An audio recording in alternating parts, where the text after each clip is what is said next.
गरीब बहू की 10 सिलबट्टे वाली चटनी, अमीर बहू की 10 मिक्सी वाली चटनी।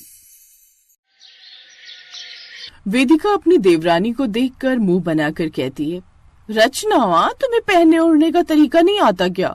ऐसा क्या देख लिया दीदी आपने जो मुझे आप पहनने का तरीका सिखा रही हो? इतने बड़े घर की बहू हो, फिर भी ये फटी हुई साड़ी पहन रखी है, ये भिखारियों जैसी। कोई देखेगा तो क्या ही कहेगा। हाय राम, दीदी आप कैसी बात करती हो? कम से कम मैंने अपना बदन तो ढक रखा है, तुम्हारी तरह कटे फटे कपड़े तो नहीं पहने हुए। एक बार आप खुद को तो देखो दीदी। चुप रहो तुम, बदतमीज कहीं की। अपनी लड़ती हुई बहुओं की आवाज सुनकर शारदा अपने कमरे से बाहर आती है। अरे क्या बात है बहुओं, फिर से शुरू हो गई तुम दोनों की दोनों।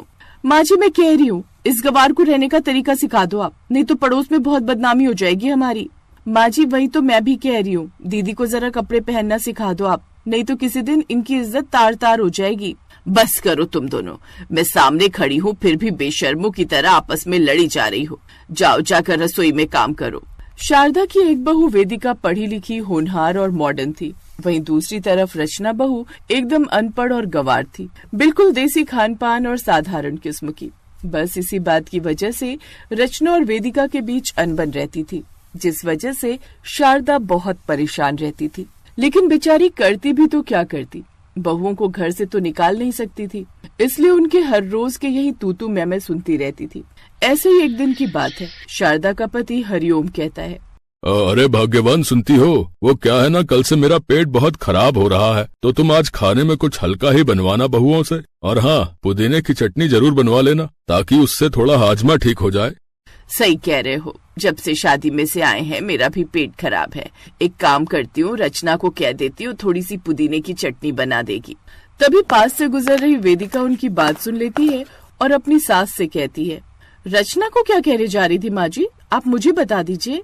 तुम्हारे पिताजी और मेरा पेट ठीक नहीं है, तो बस आज पुदीने की चटनी से रोटी खाने का मन था। आपको रचना से चटनी बनवाने के लिए कहने की क्या जरूरत है? मैं हूँ ना, मैं आपके लिए मिक्सी वाली स्पेशल पुदीने की चटनी बनवाऊंगी, जिसमें ज्यादा वक्त भी नहीं लगेगा। तभी अंदर से रचना आ जाती है। क्या बनाने की बात चल रही है, जरा मुझे भी बता दो। कुछ नहीं, आज पिताजी और माँ जी का पुदीने की चटनी खाने का मन था, तो बस उसके लिए कह रहे थे, तो मैं तो चली मिक्सी वाली चटनी बनाने। क्या मिक्सी वाली चटनी? ना माँ जी ना, उसको मत खाना, मैं बनाती हूँ आपके लिए सिलबट्टे वाली चटनी। मिक्सी वाली चटनी गैस बनाती है। अरे माँ जी आप भी किसकी बातों में आ रही हो? ये गवार आपको 1 घंटे में बनाकर लाएगी सिलबट्टे पर चटनी, और मैं आपको मिक्सी में 5 मिनट में बनाकर लाकर दूंगी चटनी, और कोई गैस नहीं बनती मिक्सी की चटनी से। भले ही मेरी चटनी 1 घंटे में सिलबट्टे पर पीसकर तैयार होती हो, पर आपकी मिक्सी वाली चटनी से लाजवाब ही स्वाद होता है उसका। वो दोनों फिर से शुरू हो जाती हैं, जिसे देखकर सास को गुस्सा आता है और शारदा अपनी दोनों बहुओं पर चिल्ला पड़ती है, बस भी करो अब तुम दोनों, भला ये भी कोई बात हुई? छोटी छोटी बातों पर दोनों महाभारत करने लगती हो। एक काम करो, जाओ दोनों बना लो, हम दोनों की बनी हुई खा लेंगे। ऐसा कहकर शारदा अपनी दोनों बहुओं को शांत करती है और दोनों बहुएं एक दूसरे को मुंह बनाकर रसोई में जाती हैं। रचना सिलबट्टे पर रगड़ रगड़ कर पुदीने, हरा धनिया और हरी मिर्च की चटनी बनाती है, वहीं दूसरी तरफ वेदिका मिक्सी में डालकर टमाटर प्याज की चटनी बनाती है, जिसे खाकर हरिओम कहता है, वाह, मानना पड़ेगा, रचना बहू की बनाई हुई सिलबट्टे की चटनी को इसका तो स्वाद ही लाजवाब है भाई।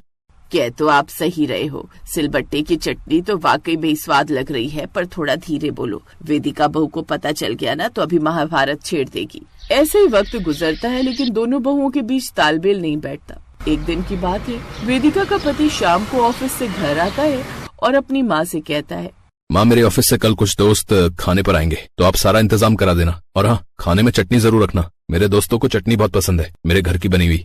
ठीक है बेटा, तू फिक्र मत कर। फिर शारदा अपनी दोनों बहुओं को बुलाती है, दोनों बहुओं कान खोलकर सुन लो, मेरी बात सुनो। कल सुनील के ऑफिस से उसके दोस्त घर पर खाने पर आ रहे हैं, तो मुझे घर में कोई ड्रामा नहीं चाहिए, इसलिए दोनों मिल बांट कर घर का काम कर लेना। माँ जी आप वेदिका दीदी से कह दीजिए, सारा काम ये कर लेंगी घर का, और मैं पुदीने और टमाटर की चटनी बनाऊंगी। ये क्या बात हुई भला, घर का सारा काम मैं क्यों करूं और तुम बस चटनी बनाओगी? चटनी मैं बनाऊंगी समझी? पर माँ जी जो स्वाद सिलबट्टे की चटनी में है वो मिक्सी की चटनी में नहीं है, इसलिए चटनी तो मैं ही बनाऊंगी। ए गवार तू चुप क्यों नहीं रहती? तुझे पता भी है सिलबट्टे पर चटनी बनाने में कितना टाइम लगता है? तब तक सुनील के दोस्त बैठे ही रहेंगे क्या? नहीं माँ जी, मैं ये रिस्क नहीं ले सकती हूँ, इसलिए चटनी तो मैं ही बनाऊंगी। चुप बैठी शारदा अपनी बहुओं की बकवास सुन रही थी, तभी गुस्से में कहती है, मैंने अभी तुम दोनों से कहा था कि शांति से काम करना। लगता है मेरी बात किसी को समझ नहीं आती। एक काम करो रचना, आज वेदिका बहू को चटनी बनाने देना और तुम फिर कभी बना लेना। ऐसा कहकर शारदा दोनों की बातों को बंद करती है और सब लोग रात को सो जाते हैं। और फिर अगले दिन दोनों बहुएं उठकर सुबह मिलकर घर की साफ सफाई करती हैं।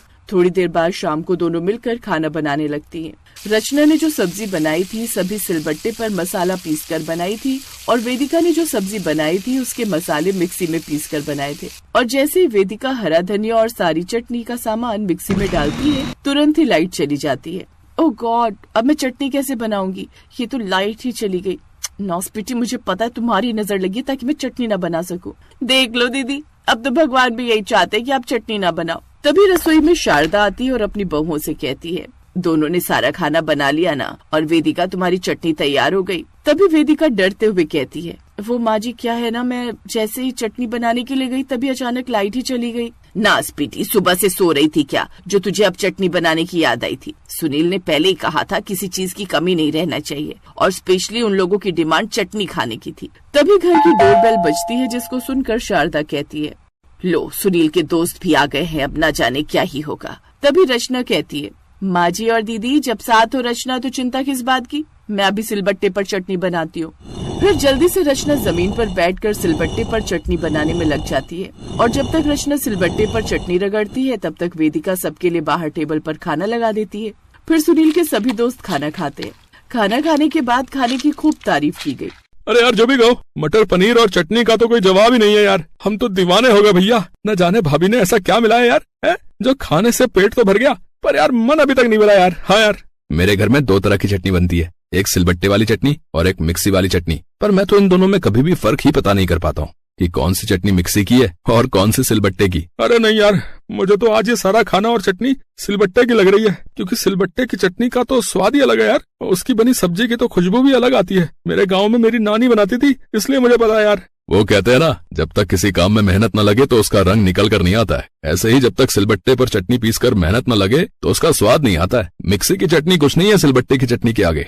वेदिका बाहर खड़ी सबके मुंह से खाने की तारीफ सुन रही थी और फिर रसोई में जाकर रचना से कहती है, रचना आज तुम्हारी वजह से हमारी बेइज्जती होने से बच गई। थैंक यू रचना। अरे दीदी, आप कैसी बात करती हो? ये घर जैसे आपका है वैसे ही मेरा है, और अगर इस घर की इज्जत खराब हुई तो नाम तो मेरा भी खराब होगा ना। मुझे माफ कर दो रचना, मैंने हमेशा तुम्हारी और तुम्हारे सिलबट्टे की बहुत बुराई की है, और आज देखो तुम्हारी सिलबट्टे की चटनी ने हमारी इज्जत बचा ली। तभी पीछे से सास आकर कहती है, क्या बात है, आज का ये नजारा देखकर तो मेरी आंखें भर आई। बस अब तुम दोनों ऐसे ही साथ में हंसती खेलती रहना। हाँ माँ जी, आज अगर रचना नहीं होती तो न जाने सुनील का कितना बड़ा मजाक उड़ाते उसके दोस्त। आज के बाद मैं रचना को कभी गवार नहीं बोलूंगी। अब दोनों के बीच में किसी भी चीज को लेकर मनमुटाव नहीं रहा और दोनों बहनों की तरह अब मिलजुल कर रहने लगी, और अब सास भी उन्हें देखकर खुश रहने लगी।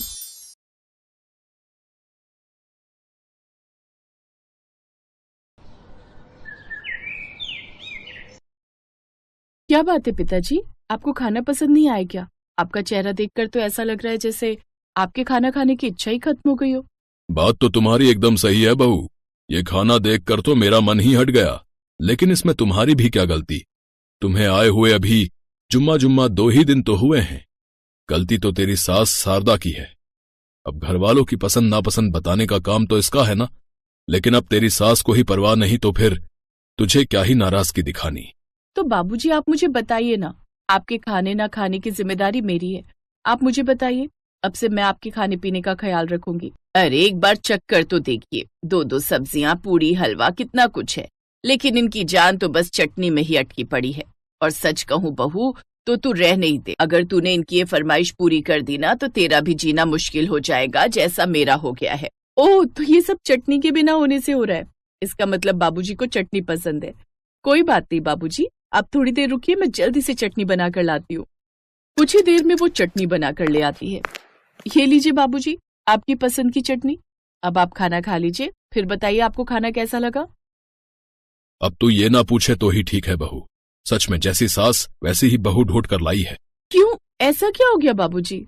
इस बूढ़े आदमी को एक चीज अपनी पसंद की मिल जाए तो इस बुढ़िया के सीने पर तो सांप लौटने लगते हैं। बुढ़िया होगी मेरी सौतन, ओफो बाबूजी, अब सस्पेंस मत रखिए और बताइए ना कहाँ कमी रह गई। मैं बताता हूँ सिमरन, कमी कहाँ है। दरअसल बाबूजी को मिक्सी में पीसी हुई चटनी नहीं, बल्कि सिलबट्टे पर पीसी हुई चटनी चाहिए। ओह, लेकिन बाबूजी सिलबट्टे पर तो मुझे चटनी पीसनी आती ही नहीं है, और इस बात से आखिर फर्क भी क्या पड़ता है कि चटनी कहाँ पीसी गई है। अरे मैं तो चटनी की शक्ल देखकर बता सकता हूँ कि चटनी मिक्सी में पीसी है या सिलबट्टे पर। तुम आजकल की जनरेशन भी ना, तुम्हें हर चीज मिनट में ही चाहिए, फिर चाहे वो 2 मिनट में बनने वाली मैगी हो या फिर 2 मिनट में मिक्सी में पीसने वाली चटनी। तुम आजकल के बच्चे मेहनत ही नहीं करना चाहते। अच्छा, ये तो आजकल के बच्चे हैं, लेकिन आप तो पुराने जमाने के हैं ना, फिर आपकी बाजुओं में तो ज्यादा ताकत होगी। ऐसा करो, तुम ही चटनी पीस कर बना लो। जब खुद सिलबट्टे पर चटनी पीसनी पड़ेगी ना, तब पता चलेगा कि कैसा लगता है सिलबट्टे पर चटनी पीसना। ओफो माँ बाबूजी, अब बस भी करो। अब तो आपकी बहू भी आ गई है, फिर भी आप बच्चों की तरह लड़ते रहते हो। 25 साल हो गए मुझे आपका ये चटनी युद्ध सुनते सुनते। नैना बिल्कुल ठीक कह रही है। अब तो घर में बहू आ गई है, तो आप लोग उसे भी क्यों अपना ये चटनी युद्ध दिखाना चाहते हैं? जब देखो चटनी चटनी। बिल्कुल ठीक कहा तूने, इस बुढ़ऊ की तो जैसे जान बसती है चटनी में। रहने दो माँ, तुम भी कम नहीं हो। जब आपको पता है बाबूजी को चटनी इतनी पसंद है, तो बना नहीं सकती उनके लिए चटनी? वाह वाह, सारी जिंदगी तेरी सुसु पोटी मैंने धोई, तुझे पाल पोस कर मैंने बड़ा किया, और ये महाशय अपने बाप की साइड ले रहा है। रहने दो, मुझे तो खाना ही नहीं खाना आप लोगों के साथ। हाँ तो मुझे भी नहीं खाना। हाँ तो मुझे भी नहीं खाना कोई खाना वाना। इस तरह सभी मुंह फुलाकर अपने अपने कमरों में चले जाते हैं, और बेचारी नई बहू सर पकड़कर बैठ जाती है। 2 घंटे तक रसोई में खड़े रहकर सबके लिए इतनी मेहनत से खाना बनाया। सोचा था सब लोग मेरी तारीफ करेंगे, लेकिन यहाँ तो सब मुंह फुलाकर चले गए। अब ऐसा करती हूँ, सबको थाली में परोसकर उनके कमरे में दे आती हूँ। जब भूख लगेगी सब अपने आप खा लेंगे। अब वो सबके कमरे में ले जाकर खाना रख देती है। फिर अगली सुबह ये सब कलेश ना हो, इसके लिए सिमरन यूट्यूब पर देखकर सिलबट्टे पर चटनी पीसना सीखती है। फिर वो सिलबट्टे पर धनिये की चटनी बनाकर तैयार कर लेती है, और खाने से पहले वो चटनी ले जाकर टेबल पर परोसती है, जिसके बाद खाना रखकर सबको डाइनिंग टेबल पर बुला लेती है। बाबूजी, आज मैंने सिलबट्टे पर चटनी पीसी है, उम्मीद है आपको पसंद आएगी। चलिए अब सब मिलकर खुशी खुशी चटनी खाइए। क्या खुशी खुशी खाइए? अरे कल भी तुमने हरे धनिये की चटनी बनाई थी, और आज फिर वही बना कर रख दी। चटनी और भी तरह की होती है, जैसे टमाटर की चटनी, पुदीने की चटनी, मूंगफली की चटनी। देख लिया बहू, यही कलेश रहता है इस बुढ़ऊ का। ये नहीं वो वाली चटनी, ऐसी नहीं वैसी चटनी। बड़ा मुश्किल है इस बुढ़ऊ को खुश करना। इसका नाम भले ही शरीफ राम है, लेकिन हरकतें इनकी बिल्कुल भी शरीफों वाली नहीं है। इसी तरह ससुर की सुई जाकर चटनी पर अटक जाती है, और वो भी रोज अलग अलग चटनी पर जाकर। बहू को समझ नहीं आ रहा था कि अब वो क्या करे, लेकिन फिर भी सिमरन बेचारी रोज यूट्यूब पर सोते जागते नई नई तरह की चटनी देखती रहती। अब वो हर रोज नई नई तरह की चटनी सिलबट्टे पर पीसकर अपने ससुर को बना कर देती। ऐसे ही कुछ महीने बीत गए। फिर एक रोज, माँ बाबूजी, मेरी ताई जी का फोन आया था, उन्होंने हम सबको डिनर पर बुलाया है। अरे बहू, तेरे ताया जी के यहाँ हम क्या करेंगे, तुम और रोनित हो आओ, और ज्यादा है तो नैना भी चली जाएगी तुम लोग के साथ। नहीं नहीं, आप सब लोग चलिए ना, उन्होंने इतने प्यार से बुलाया है, अगर नहीं जाएंगे तो उन्हें अच्छा नहीं लगेगा। अच्छा ठीक है बहू, तू कहती है तो हम सब भी चल लेते हैं। बहू के बार बार कहने पर वो सिमरन के मायके चले जाते हैं।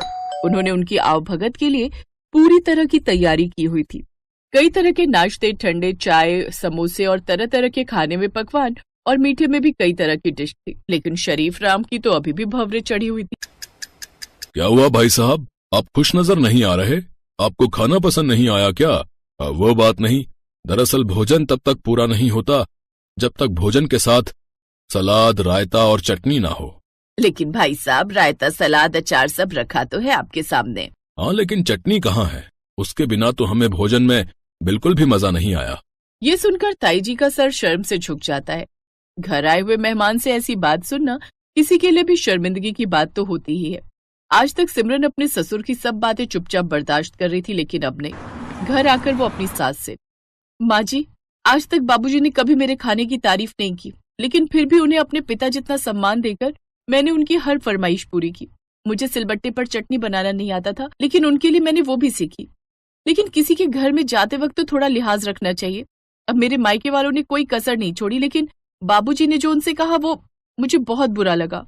अरे तो तेरे ससुर के साथ इतने सालों से मेरी और किस बात को लेकर लड़ाई हो रही थी, लेकिन लगता है अब उनकी अकल ठिकाने लगाने का समय आ गया है। फिर एक रोज सिमरन के मम्मी पापा उनको डिनर पर बुलाते हैं, जहां वो रोटी के साथ सब्जी की जगह तरह तरह की चटनी परोसते हैं। ये लीजिए भाई साहब, तोरी की चटनी, पुदीने की चटनी, धनिये की चटनी, टमाटर की चटनी, लहसुन की चटनी, मूंगफली की चटनी, कई तरह की चटनी आपके लिए बनाकर तैयार रखी है, वो भी सिलबट्टे पर पीसी हुई।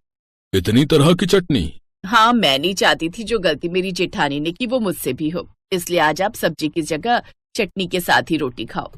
अब उसके पास और कोई चारा भी नहीं था। वो मुंह बनाकर वो तरह तरह की चटनी खाता है, लेकिन उस दिन उसका चटनी से मन भर जाता है। वो मुंह लटका कर घर आता है। क्यों जी, आज तो खाने में मजा आ गया होगा, कई तरह की चटनी खाने को जो मिली। चुप करो तुम, आज के बाद चटनी का नाम भी मत लेना, समझी? अब दोनों सास बहू को समझ आ गया कि उनका ये चटनी छुड़वाने का प्लान काम कर गया। वो दोनों एक दूसरे को देखकर आंख मारती हैं और मुस्कुराने लगती हैं।